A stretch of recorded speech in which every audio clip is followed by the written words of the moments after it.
Hello everyone, welcome to our channel GS with Ashok. आज हम लोग बायोलॉजी का माइक्रो ऑर्गेनिक टॉपिक है, उसका पार्ट 2 करेंगे। पार्ट फर्स्ट में हम लोगों ने क्लासिफिकेशन देख लिया था और उसके बाद हम लोगों ने उसके अंतर्गत मोनेरा कैटेगरी के अंतर्गत बैक्टीरिया के बारे में पढ़ रहे थे। तो आज वीडियो का सेकंड पार्ट है, तो बैक्टीरिया के बारे में और आगे देखते हैं कि क्या है।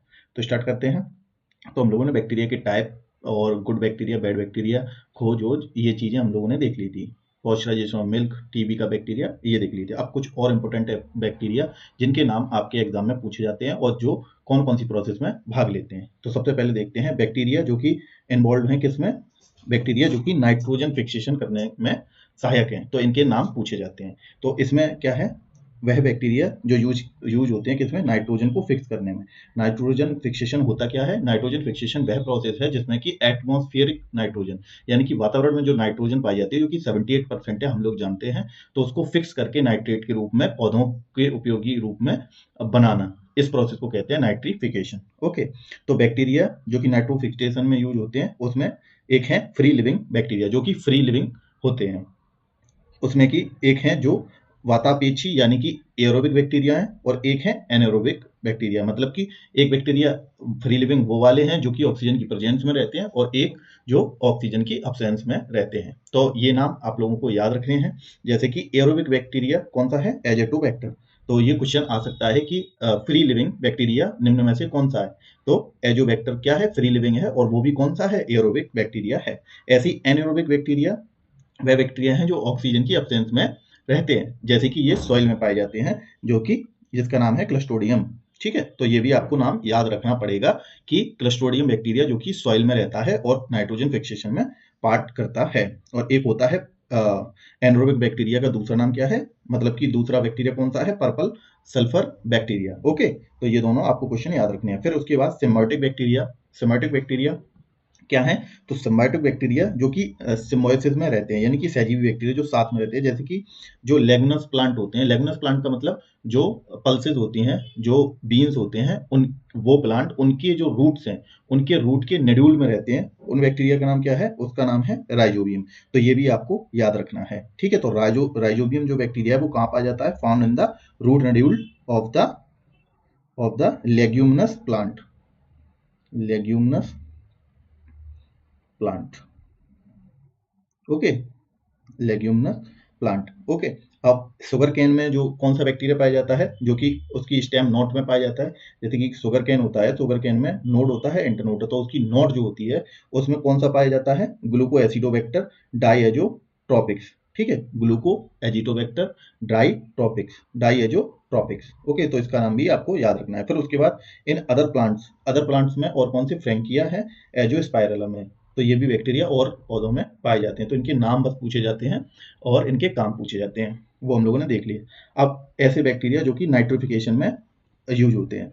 और नाइट्रिफिकेशन क्या है? 2 स्टेप की प्रोसेस है, जिसमें कि अमोनिया से नाइट्रेट बनता है, नाइट्रेट से नाइट्राइट बनता है। ठीक है, तो अमोनिया से नाइट्रेट बनता है और नाइट्रेट से नाइट्राइट, ये है अल्टीमेट प्रोडक्ट। क्या है ये? नाइट्रेट। ओके, तो इस प्रोसेस में होता क्या है नाइट्रिफिकेशन में? अमोनिया से जो है नाइट्रेट, नाइट्राइट, नाइट्राइट NO2 और फिर नाइट्राइट से नाइट्रेट NO3। ओके, और एटमॉस्फेरिक नाइट्रोजन से अमोनिया, अमोनिया से क्या? नाइट्राइट, और नाइट्राइट से नाइट्रेट, और फिर नाइट्रेट से डायरेक्ट फिर नाइट्रोजन। ठीक, तो ये पूरी प्रोसेस क्या है?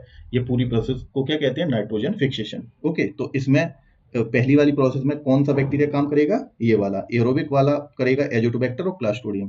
तो एजोबैक्टर और एजेटोबैक्टर और क्लास्ट्रोडियम, एक सेकेंड, डीएम।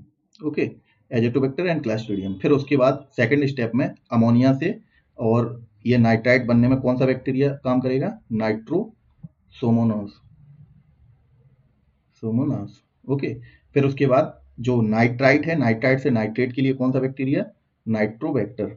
नाइट्रोबैक्टर, और नाइट्रोबैक्टर से फिर डीनाइट्रीफाइंग बैक्टीरिया, मतलब ये तो नाइट्रिफिकेशन हो गया, ये वाली प्रोसेस पूरी, ये वाली प्रोसेस पूरी क्या हो गई? नाइट्रिफिकेशन। फिर डीनाइट्रीफाइंग, मतलब कि जो नाइट्रेट है, नाइट्रेट से वापस नाइट्रोजन में कन्वर्ट करने के लिए डीनाइट्रीफाइंग बैक्टीरिया कौन सा होता है? ये होता है स्यूडोमोनास। ठीक है, स्यूडोमोनास। स्यूडोमोनास, तो ये बैक्टीरिया काम करता है वापस से। तो ये पूरी साइकिल क्या है, नाइट्रोजन फिक्सेशन, ये इसी प्रोसेस को कहते हैं। उसके बाद अदर इंपॉर्टेंट बैक्टीरिया, कुछ ऐसे बैक्टीरिया जिनके नाम एग्जाम में पूछे जाते हैं। तो कौन कौन सी बैक्टीरिया हैं? सबसे पहला है ई कोलाई। ई कोलाई का मतलब क्या है? एस्चेरिया कोलाई। तो ये कहाँ पे पाया जाता है? ई कोलाई बैक्टीरिया जो है वो लार्ज इंटेस्टाइन, ह्यूमन की लार्ज इंटेस्टाइन में पाया जाता है, यानी कि बड़ी आंत में पाया जाता है, लार्ज इंटेस्टाइन में पाया जाता है। ओके, और ये इसका काम क्या है? ई कोलाई बैक्टीरिया का काम है विटामिन के और विटामिन बी कॉम्प्लेक्स के फॉर्मेशन में या सिंथेसिस में ये काम करता है। तो ये भी इसका काम भी याद रखना है। फिर उसके बाद क्लस्ट्रोडियम ब्यूटीसाइलम। ब्यूटीसाइलम, इसका यूज क्या है? इसका यूज है राइबोफ्लेविन और विटामिन बी का व्यवसायिक उत्पादन, मतलब कि इसका कमर्शियल जो प्रोडक्शन है उसमें हेल्प करता है क्लोस्ट्रिडियम ब्यूटीसाइलम। फिर क्लोस्ट्रिडियम एसिटोब्यूटाइल, ये इसका इसका उपयोग कहाँ पे होता है? इसका उपयोग होता है acetone from acetic acid and butanol from butyric acid. इसका उपयोग कहाँ पे होता है? इस वाले बैक्टीरिया का उपयोग होता है एसीटोन, एस्टिक एसिड से एसीटोन बनाने में और ब्यूटारिक एसिड से ब्यूटेनॉल बनाने में। ओके, इसका यूज होता है क्लस्ट्रोडियम एसिटोब्यूटीसाइलम। उसके बाद बैसिलस थ्रेंजेसिस, यानी कि बीटी बैक्टीरिया का काम कहाँ पे होता है? तो बीटी, जैसे कि आप लोगों ने सुना होगा बीटी कॉटन या बीटी ब्रिंजल। तो इसका यूज क्या है? बीटी का मतलब ये है, ये ट्रांसजेनिक क्रॉप है, मतलब कि क्या हुआ कि इन क्रॉप्स को मॉडिफाइड करके इन्हें कीट प्रतिरोधी, यानी कि इंसेक्ट से बचने के लिए इस बैक्टीरिया को इसमें डाल दिया गया। इसी को कहते हैं बीटी बैक्टीरिया। बीटी का मतलब फुल फॉर्म होता है बैसिलस थ्रेंजेसिस।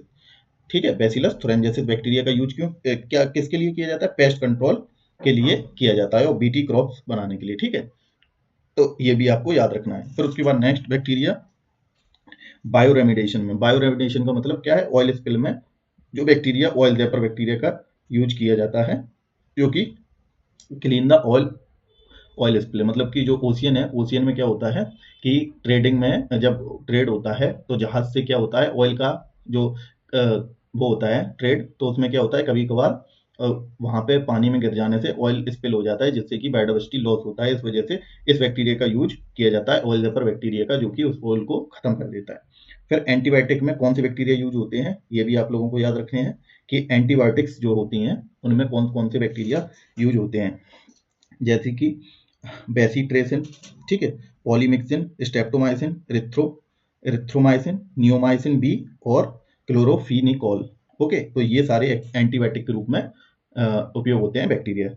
उसके बाद जियोस्माइन, इसको आगे देखते हैं। ये क्या है? जब पानी बरसात होती है तो उसके बाद जो खुशबू आती है वो इसके कारण आती है, क्योंकि जो जो मेटाबॉलिज्म हो जाता है इसका, जियोस्मिन का मेटाबॉलाइज हो जाता है और प्रोड्यूस करता क्या है? स्ट्रेप्टोमाइसिस। इस ये प्रोड्यूस कर देता है मेटाबॉलाइज, इसे मेटाबॉलाइज करके इसको मेटाबॉलाइज करके ये बना देता है, जिससे कि खुशबू आती है मिट्टी में। कौन सा है? स्ट्रेप्टोमाइसिस। ओके, उसके बाद ऑयल वेपर के बारे में हम लोगों ने देख लिया। ऑयल वेपर जो बैक्टीरिया है ये बनाया किसने था? ऑयल वेपर जो है ओएनजीसी और टेरी का मतलब क्या है? The energy and resource institute. ठीक, तो इन दोनों ने मिलकर इसको बनाया गया था और सबसे पहले इसे गुजरात के मेहसाना में ओटीबीएल द्वारा तेल रिसाव में समाप्त करने के लिए यूज किया गया था।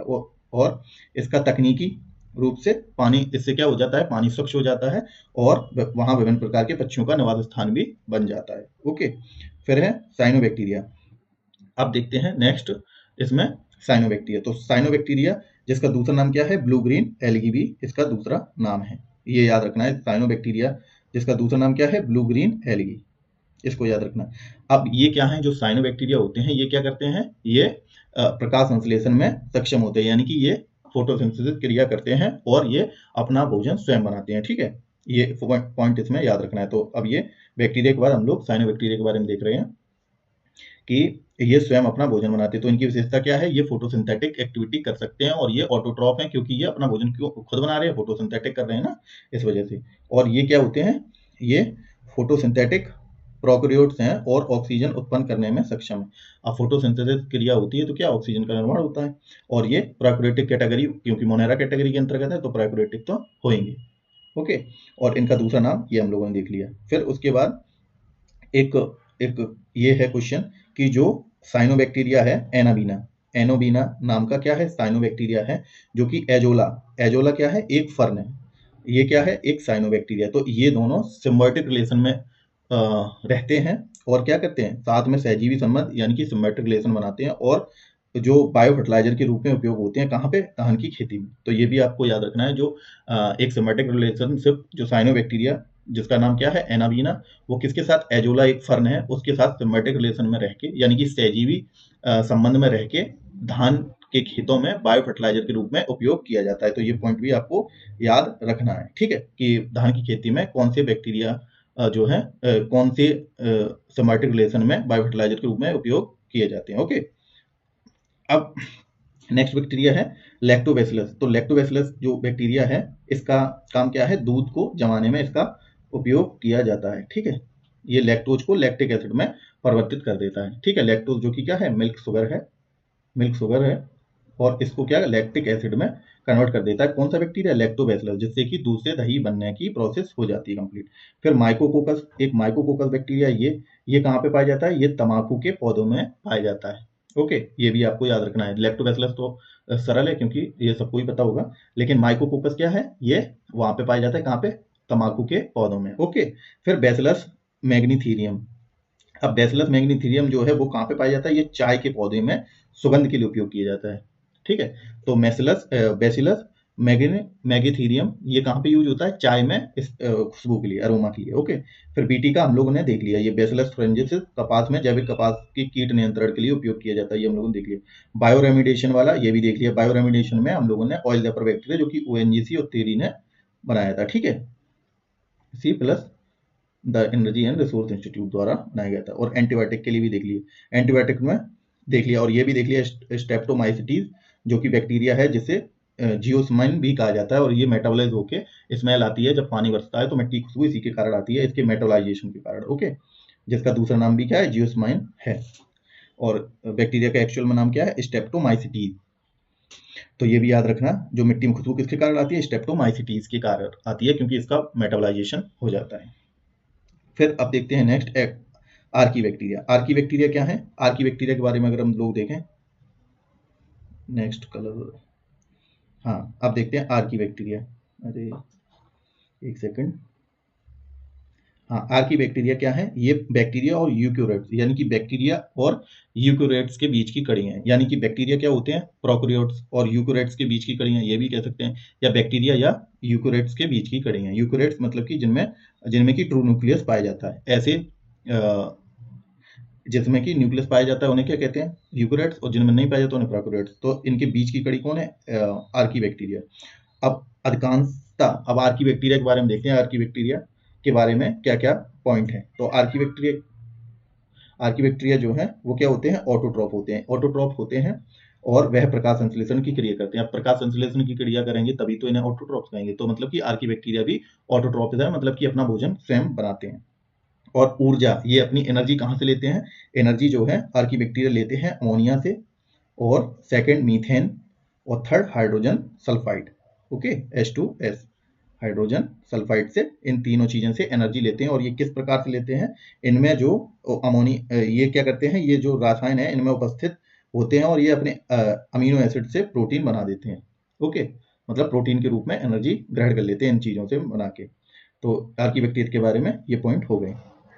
और अगर इनका यह देखा जाए कि ये कहाँ पे पाए जाते हैं, तो ये बहुत ही प्रतिकूल वातावरण में भी पाए जा सकते हैं।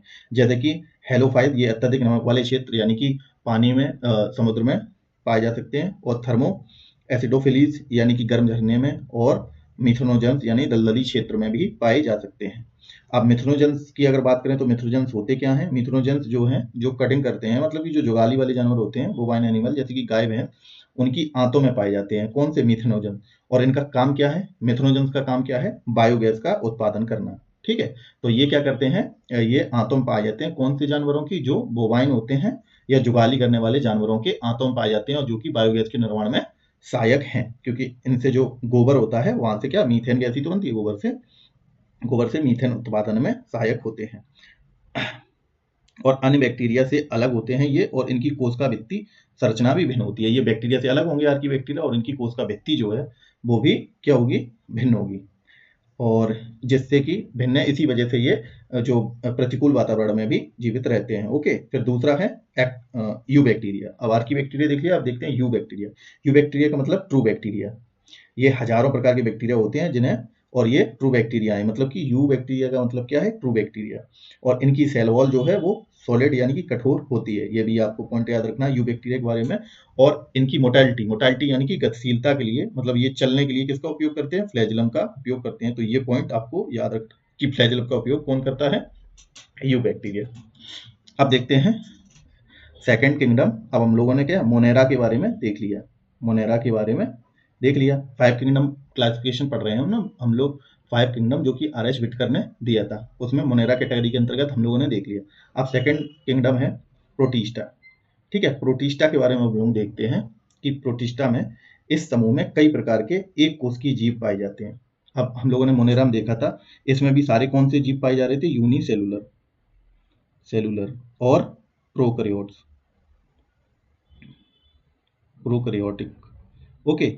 अब लेकिन प्रोटिस्टा में क्या है, यूनिसेलुलर है प्लस यूकैरियोट है। तो अंतर क्या है, ये प्रोकैरियोट्स है, मतलब कि इनमें न्यूक्लियस नहीं पाया जाता, और इस किंगडम में न्यूक्लियस पाया जाएगा क्योंकि ये यूकैरियोट्स हैं ऑर्गेनिज्म। ठीक है, तो उन ऑर्गेनिज्म में क्या होगा, उसमें न्यूक्लियस नहीं पाया जाएगा, बस यही अंतर है मोनेरा प्रोटिस्टा में मेनली, बाकी तो और है।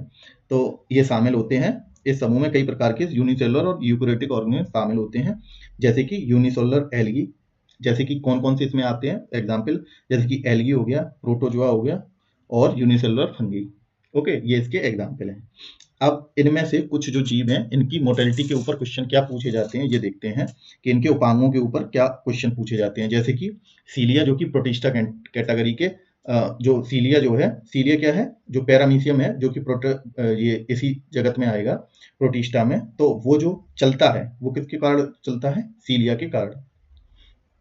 सीलिया पाई जाती है किसमें, पैरामीशियम में। जो पैरामीशियम होता है ना इस टाइप का, तो इसमें जो ऊपर हेयर लाइक स्ट्रक्चर होते हैं उसे क्या कहते हैं, सीलिया कहते हैं।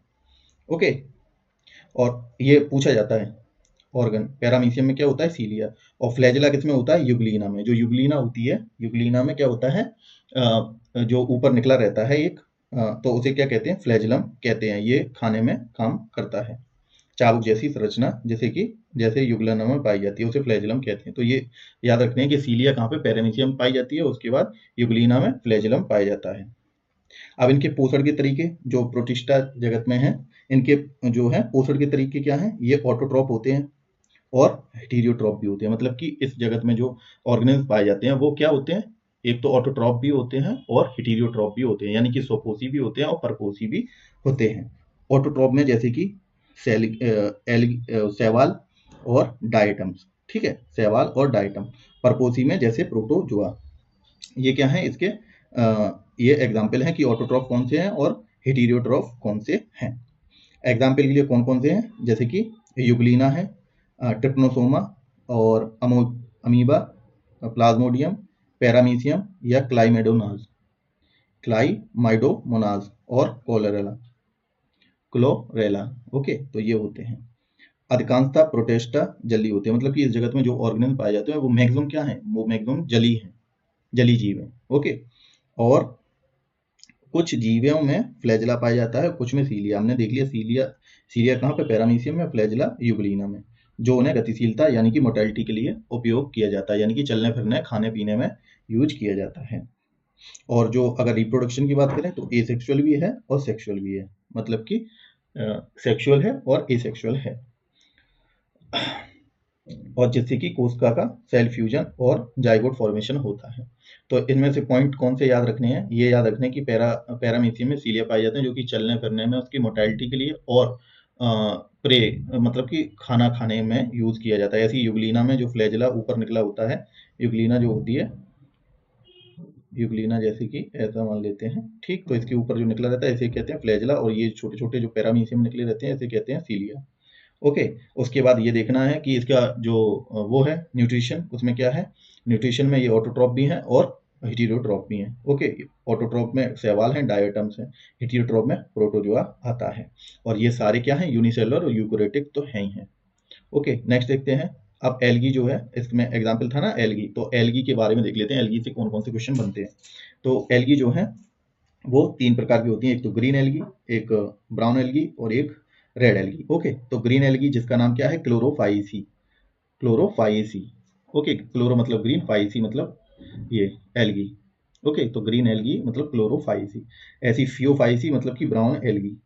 इसके ये नाम ही पूछ लिए जाते हैं कि ग्रीन एल्गी का दूसरा नाम क्या है, क्लोरोफाइसी, ब्राउन एल्गी का फियोफाइसी, और रेड एल्गी का रोडोफाइसी। ओके, तो ये तीनों नाम ही आपको याद रखने हैं, पहली चीज तो। फिर दूसरा जो क्लोरोफाइसी है, इनकी कोशिकाओं में जो है क्या पाया जाता है, क्लोरोफिल और क्लोरोप्लास्ट होते हैं। इनकी जो सेल्स होती हैं, ग्रीन एल्गी की जो सेल्स होती हैं, सेल के अंदर क्या होता है, क्लोरोप्लास्ट और क्लोरोफिल होता है।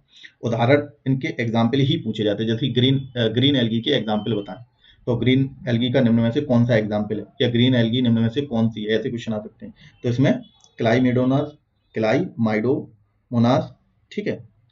दूसरा वॉलवॉक्स, स्पाइरोगायरा, यूलोथ्रिक्स, और ओइडोगोनियम, और चारा। तो ये क्या है इसमें की, जैसे कि वॉलवॉक्स तो कई बार पूछा है, स्पाइरोगायरा ये क्या है, यूलोथ्रिक्स, ये सारे क्या है, ग्रीन एल्गी हैं। ये सारी क्या है, ग्रीन एल्गी हैं। ऐसी ब्राउन एल्गी के बारे में देखते हैं, तो ये भोजन के रूप में कैसे संचित रखते हैं, ये लेमिनेरिया और मेनेंटोल। तो ये भी इंपॉर्टेंट क्वेश्चन हो सकता है कि जो ब्राउन एल्गी हैं वो न्यूट्रिशन मतलब कि भोजन के लिए किस चीज को संग्रहित रखती हैं, यानी कि भोजन के लिए किसे उपयोग करती हैं, तो लेमिनेरिया और मेनेंटोल को करती हैं। तो इन दोनों को याद रखना है। उसके बाद कई ब्राउन शैवाल को केल्प्स या सीवीड भी कहा जाता है, सीवीड भी कहा जाता है। ब्राउन जो एल्गी हैं उन्हें सीवीड भी कहते हैं, ओके, और या केल्प्स भी कहते हैं। एग्जाम्पल क्या है ब्राउन एल्गी के, एक्टोकार्पस और लेमिनेरिया और सारगातम। ठीक, तो ये चीजें आपको याद रखनी है, लेमिनेरिया, एक्टोकार्पस, लेमिनेरिया और सारगातम। ओके, अब रेड एल्गी का दूसरा नाम रोडो फाइसी हो ही गया, ये तो बता ही दिया था। और इनका जो रेड कलर की है। तो इसका जो रेड कलर है वो किसके कारण आता है, फाइको फाइकोइरिथ्रीन फाइकोइरिथ्रीन नामक जो वर्णक पाया जाता है, यानी कि कलर इसका जो रेड है वो इसके कारण आता है। तो ये भी इंपॉर्टेंट एक क्वेश्चन है कि फाइकोइरिथ्रीन सॉरी फाइकोइरिथ्रीन नामक वर्णक के कारण इसका कलर क्या है, रेड है। और अधिकांशतः ये क्या है, मरीन है, मतलब कि समुद्र में पाई जाती है रेड एल्गी। और इनके भोजन में ये क्या करते हैं, फ्लोरिडीन स्टार्च जो है भोजन के रूप में संग्रहित, यानी कि खाती हैं भोजन के रूप में। और ब्राउन एल्गी खाती थी लेमनेरिया एंड मेनेंटोल। तो इसमें क्वेश्चन क्या क्या बनेंगे, और उसका एग्जाम्पल और देख लेते हैं। ये ग्रासिलेरिया और पोरफाइरा पोरफाइरा तो ये दोनों इसके एग्जाम्पल हैं, ठीक है, ग्रासिलेरिया और पोरफाइरा, ये इसके एग्जाम्पल हैं। अब इसमें से इंपॉर्टेंट क्वेश्चन यही है कि इनके सारे के नाम, जैसे ग्रीन एल्गी जो है क्लोरोफाइसी, ब्राउन एल्गी फियोफाइसी, और ये इसके बाद रेड एल्गी रोडोफाइसी। सबसे पहले तो 3 क्वेश्चन ये। फिर उसके बाद ग्रीन एल्गी इनमें में से कौन सी, मतलब कि इनके एग्जाम्पल, जैसे कि वॉलवॉक्स है, स्पाइरोगायरा है, यूलोथ्रिक्स है, और ये ओडिगोनियम है। ये सारे एग्जाम्पल इसके जरूर याद रखना। फिर उसके बाद ब्राउन एल्गी के एग्जाम्पल में लेमनेरिया, एक्टोकार्पस, सारगासम। ओके, ऐसी रेड एल्गी के एग्जाम्पल ये गार्सिलेरिया और पोरफाइरा। और इसके बाद इसमें जो भोजन के रूप में, जैसे कि ब्राउन एल्गी क्या करती है, ब्राउन एल्गी लिखाई हमने उतना ही है, बाकी सारा कुछ हटा दिया है जो जो क्वेश्चन पूछे जाते हैं। जैसे ब्राउन एल्गी में जो भोजन के रूप में क्या खाते हैं, लेमनेरिया एंड मेनेंटोल। और जो रेड एल्गी भोजन के रूप में क्या संचित रखती हैं या संग्रहित करती हैं, ये फ्लोराडीन स्टार्च। तो यही सारे क्वेश्चन आपको याद रखने हैं, इसके बारे में हम लोगों ने पढ़ लिया आगे। अब जो एल्गी हैं, इनकी एल्गी यानी कि शैवाल, इनकी जो है महत्व क्या है, इकोनॉमिक महत्व। तो बायो फर्टिलाइजर के रूप में इनको उपयोग किया जाता है। कई जो ब्लू ग्रीन शैवाल हैं, इनका उपयोग नाइट्रोजन के फिक्सेशन में या बायो फर्टिलाइजर के रूप में किया जाता है, जैसे कि एनावीना और नॉनस्टॉक। ये हम लोग अभी ऊपर पढ़ चुके हैं, ठीक है, ये भी पढ़ चुके हैं। फिर फूड सोर्स में अब ये इंपॉर्टेंट है, ये अभी हम लोगों ने पढ़ा, उसकी आगे है कि जो ग्रीन एल्गी है, जैसे क्लोरेला, अल्वा, और ये काउलेपरा और एंट्रोमॉर्फा, ठीक है, एंट्रोमॉर्फा आदि भोजन के रूप में भी उपयोग किए जाते हैं। मतलब कि ये जो ग्रीन एल्गी है, इसको भोजन के रूप में भी उपयोग किया जाता है। सबसे पहला तो ये इसका इंपॉर्टेंट क्वेश्चन बनेगा कि ग्रीन एल्गी कौन कौन सी जो है वो खाने में भी उपयोग की जाती है।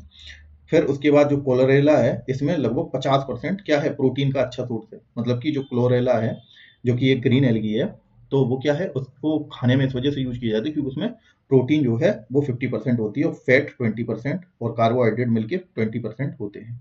तो ये इंपॉर्टेंट पॉइंट है क्लोरेला का।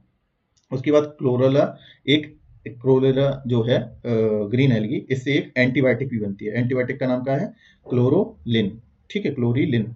भी प्राप्त किया जाता है। तो क्लोरेला जो कि ग्रीन एल्गी है, इसका उपयोग किया जाता है खाने में, जिसमें कि प्रोटीन का अच्छा सोर्स है। उसके बाद इंडस्ट्रियल यूजेज और एंड फार्मास्यूटिकल यूजेज देखते हैं, मतलब कि औद्योगिक एंड दवा में उपयोग। तो अगर जो है वो रेड एल्गी ग्लासीलेरिया से प्राप्त होता है। अभी हम लोगों ने रेड एल्गी के एग्जाम्पल पढ़े थे ना, तो उसमें एक था ग्रासीलेरिया। ठीक है, तो ये कहाँ अगर मिलती है इससे, और इसका उपयोग कहाँ पे किया जाता है? प्रयोगशाला में सूक्ष्म जीवों की वृद्धि के लिए कल्चर मीडियम बनाने के रूप में अगर का उपयोग किया जाता है। तो अगर का उपयोग ही पूछ लेंगे, अगर का उपयोग लैब में जो है कल्चर मीडियम के रूप में किया जाता है सूक्ष्म जीवों के लिए। ओके, तो इसका उपयोग है अगर और अगर है क्या? अगर रेड एल्गी है। ये एग्जाम्पल अभी हम लोगों ने देखा था, ग्लासिरिलिया। इसी से क्या मिलती है? अगर और अगर का यूज क्या है ये। उसके बाद फार्मास्यूटिकल, खाद्य पदार्थों और फार्मास्यूटिकल में भी इसका उपयोग किया जाता है। ये हम लोग देख लिया, फार्मास्यूटिकल तो यही हो गया, खाने में भी। फिर कैरे कारागीनम काराजीनम जीनन, इसका ये भी क्या है? रेड एल्गी, जो कॉन्ड्रोस क्रीपस से प्राप्त होती है, और इसका उपयोग किस में किया जाता है? डेयरी उद्योग, कॉस्मेटिक, फार्मा में इसका उपयोग किया जाता है। फिर एल्जिनिक एसिड, इसका उपयोग ये क्या है? ये जो ब्राउन एल्गी है, लेमनेरिया, इससे जो है प्राप्त होती है क्या? एल्जिनिक एसिड जो है कहाँ से प्राप्त होता है? ब्राउन एल्गी से, और जिसका नाम क्या है? लेमनेरिया से प्राप्त होती है। और इसका उपयोग कहाँ किया जाता है? स्टेबलाइजर और गाढ़ा करने वाले एजेंट में, मतलब कि थिकनिंग एजेंट के रूप में इसका उपयोग किया जाता है एल्जिनिक एसिड का। फिर डायनामाइट में जो है वो डाइटम्स का उपयोग किया जाता है। ठीक है, डाइटम्स जो कि प्रोटिस्टा कैटेगरी के ही अंतर्गत आते हैं। इसका उपयोग किसमें किया जाता है? डायनामाइट में। अब आयोडीन, जो ब्राउन एल्गी लेमनेरिया एक अच्छा स्रोत है। आयोडीन का एक अच्छा स्रोत क्या है? जो ब्राउन एल्गी लेमनेरिया है। और पोटास का ये है मैक्रोसाइटिस एल्गी, जो एल्गी से प्राप्त होता है, जो सबसे बड़ी ब्राउन शैवाल है, मतलब कि ब्राउन एल्गी है सबसे बड़ी, उससे पोटास प्राप्त होता है। कौन सी है सबसे बड़ी? ये मैक्रोसाइटिस एल्गी। अब हार्मफुल मतलब कि harmful effect of the algae, मतलब एल्गी के हानिकारक प्रभाव देखते हैं। ओके, तो कुछ शैवाल जो हैं वो मछलियों के लिए अत्यधिक जहरीले हैं, हाईली पॉइजनस हैं फिशेस के लिए। कौन से शैवाल हैं? तो इसमें माइक्रोसाइटिस है और हाइड्रोक्सी लेमाइन, ये दो हैं। ये माइक्रोसाइटिस जो कि सबसे बड़ा था, और हाइड्रोक्सिल अमाइन, ये दो जो हैं ये क्या है? मछलियों के लिए बहुत ही क्या है? हानिकारक हैं। फिर उसके बाद लिंगाबाया एंड क्लोरेला, ये इंसानों की त्वचा में स्किन एलर्जी भी पैदा कर सकते हैं। और क्लोरेला वही है जिसमें कि प्रोटीन 50% पाया जाता है। ओके, तो ये क्या है? ये इंसानों की जो स्किन इन्फेक्शन के लिए, स्किन एलर्जी के लिए हानिकारक है। और रेड एल्गी में ये रेड एल्गी है जो सेफल ल्यूरस एंड विंसेंस चाय के पौधों में रेड रस्ट डिजीज भी उत्पन्न होता है, मतलब कि ये चाय के पौधों को नुकसान पहुंचाता है, रेड एल्गी।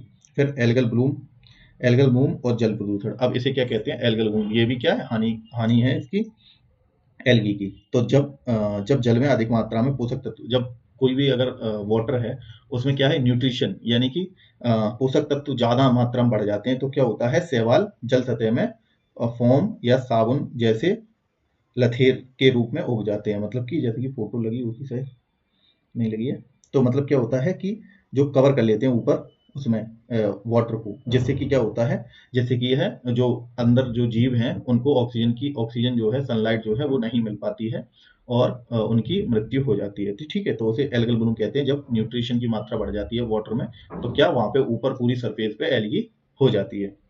उदाहरण इसके क्या है? माइक्रोसाइटिस, एनावीना और ऑसिलेटोरिया। ओके, ये जो है ये काम करती हैं। और रेड सी में ब्लू ग्रीन एल्गी, ये हम लोगों ने देख लिया कौन सा वर्डक पाया जाता है। रेड एल्गी पाई जाती है, तभी लाल जो सागर है उसका कलर लाल है, क्योंकि इसमें एल्गी पाई जाती है रेड कलर की। और फाइको इरिथ्रीन ये वर्डक है, इसकी कारण क्या होता है? वो एल्गी का कलर रेड